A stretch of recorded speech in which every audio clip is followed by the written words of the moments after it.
On the island, Kevin was leading Troy, Evans, and the others through the forest.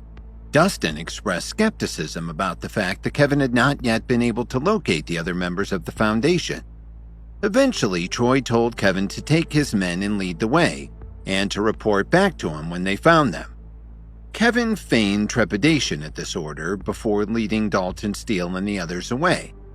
After they were out of earshot, Dustin began to question Troy's plan just as a young woman ran up to them and told Troy that there was a problem. "Tell me what happened. Don't panic." Dustin put on a stern face and spoke with a careful tone. Their team had been established for many years. They were almost all childhood friends who had grown up together. They knew each other inside and out. When Troy wasn't around, it was almost always Dustin who gave orders. Therefore, he had always played the role of second in command within the unit. As such, he was also someone who carried a considerable amount of prestige. Troy suddenly had a bad feeling in the pit of his stomach. This young woman, Violet Sweeney, was not the kind of person who would panic when faced with a small matter. For her to have such a reaction, it must be something serious. Violet took a deep breath and swallowed hard, clearly trying hard to stabilize her emotions before saying with great difficulty, "Come over and take a look. We only sat on this rock for a short while, but then Chelsea suddenly seemed to have been struck by lightning." "How could this be?" Troy said as he frowned slightly and quickly walked over, following Violet's lead. The five of them had always been ranked based on their strength. Violet was ranked 4th, and another young woman named Chelsea Feather was ranked 5th.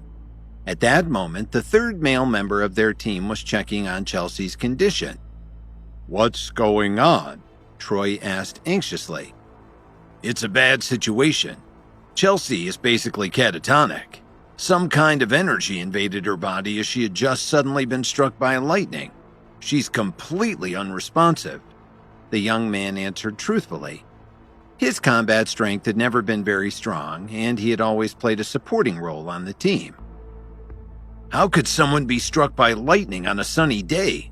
This is completely ridiculous," Dustin started to say in a low voice with some annoyance. However, before he could even finish his sentence, a sudden clap of thunder sounded in the clear sky. The lightning, which was as thick as an arm, struck a big tree not far from where they stood. The tree immediately broke into 2 pieces, and the remaining half of the tree started burning. Luckily, Troy and the others reacted fast enough, so that none of them were struck by the splintered pieces of the broken tree that flew in every direction. "What the hell? Lightning just like that?" Dustin cried out, completely dumbfounded. Just as Troy was about to speak, the sky suddenly darkened. Dark clouds covered the sky above them. The loud sound of thunder rumbled from between the clouds. Suddenly, lightning flashed like a poisonous snake flicking its forked tongue. "Troy, look!" Dustin shouted in surprise as he pointed off into the distance. Everyone looked in all directions and quickly realized that the dark clouds above their heads only covered their immediate vicinity. There wasn't even so much as a single storm cloud anywhere else in the clear blue sky. "Let's go," Troy yelled as he quickly picked up Chelsea to get them all out of the area into safety.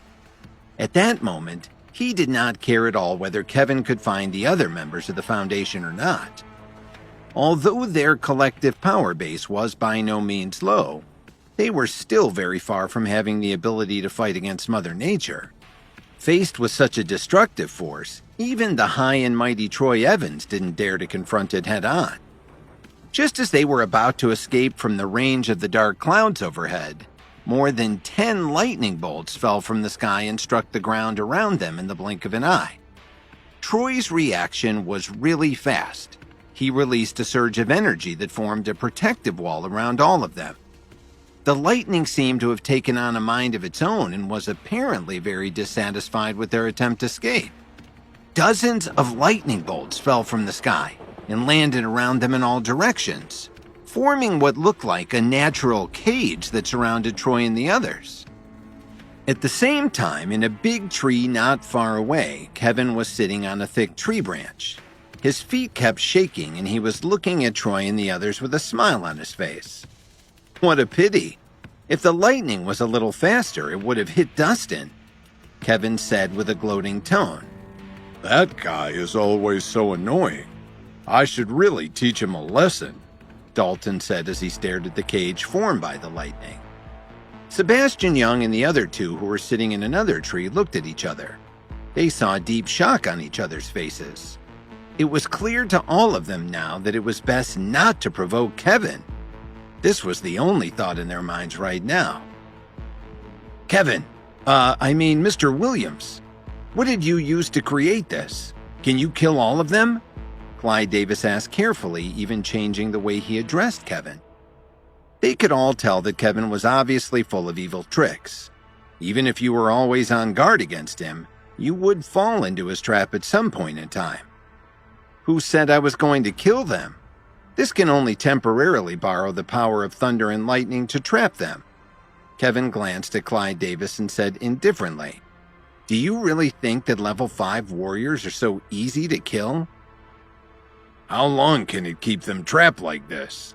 Sebastian Young couldn't help but ask. About half an hour at most. A serious look flashed in Kevin's eyes. Actually, the timescale is not certain. If Troy Evans isn't stupid, it won't take him more than 10 minutes to break free by himself. But if that is the case, his strength will be greatly damaged. Dustin and the others will be completely overwhelmed by the lightning. Only half an hour? Sebastian said, suddenly feeling a little disappointed. He thought that this development looked so powerful that it could kill everyone in its path. If that was the case, he would be able to wait up in a tree until he walked out of this battle alive and well. Still, he knew that he would eventually have to go to his mentors and plead for mercy. The Central Alternative Healing Academy couldn't afford to have any more conflicts with Kevin. Don't be disappointed. Half an hour is only because the materials aren't ready. If you give me enough time, I can trick all the people from the Pinnacle who are participating in this battle. After that, I'll kill them all, Kevin said with a firm tone. Hearing this, the few of them instantly froze where they were sitting. They didn't know whether Kevin was telling the truth or not, and the three of them didn't want to test his power at this point. Without them noticing, a light smile suddenly appeared at the corners of Kevin's mouth. Of course he was joking. If he was really that powerful, would Kevin need to be afraid? At that moment, he had already set up a trap at the center of the island, and now all he had to do was wait. The effect Kevin wanted to convey was that they should not be overly arrogant. He knew very well why Sebastian Young and the others followed him and stayed far away from Calvin Morris. To put it bluntly, he wanted to see how strong everyone else was.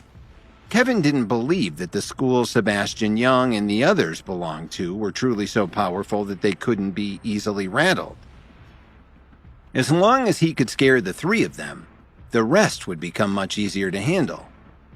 Time passed by and Troy Evans and the others kept changing positions inside the lightning cage. Their faces were covered with dust and their clothes were filthy. They looked completely miserable. However, the lightning bolts coming down from the sky still did not show any signs of stopping. Instead, it was getting more and more vigorous. Is this lightning really endless? Dustin couldn't help but complain. According to what our commander told us, someone must have set this trap ahead of time, Troy said. The third male member of their unit hurriedly rolled a few times on the ground before finally extinguishing the flames that had caught fire on his shirt. Troy, who was still holding Chelsea in his arms, kept looking up at the sky. He kept changing positions. Oh, as expected of their leader. Look at his awareness. It's not something that ordinary people can compare with, Kevin said as he seemed to be getting more and more excited as he watched the show. He started commenting like he was watching a sporting event. He added, Dustin is so lucky. He would stand no chance without someone like Troy. This young woman is not bad, though. Every time he said something gloating, Sebastian and the other two's facial expressions became even more annoyed. Just as he was really getting excited, Kevin suddenly widened his eyes. He pulled Dalton's arm and quickly jumped down from the big tree. Sebastian and the others were left there in a state of utter confusion. They saw a pale white line fall from the sky and split the big tree in two. Fortunately, they reacted in time and managed to dodge it. The tree collapsed to the ground, stirring up a huge cloud of dust. Two figures slowly appeared. "Level 5? Clyde Davis said softly in shock. Kevin's expression slowly turned serious as he felt the energy radiating from their bodies. Since when did level 5 warriors grow on trees? Did the Vanguard really have so many of them? If that was the case, what was the point of even fighting in the first place?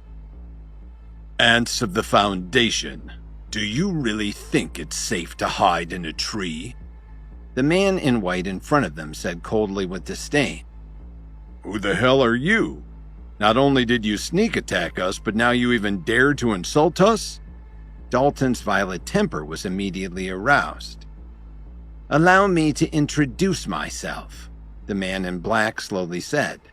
My name is Jordan Black, and this is my younger brother Justin, he added, motioning to the man in white. I have no grudges with you, but we are on opposing sides. Only the strong can survive in this competition, so I am sorry. Jordan Black? You think we're afraid of you? Dalton taunted. He didn't care how big the difference in their strength was. As the saying goes, if you're going to lose, you're going to lose. But no matter when you lose, it's best to never back down.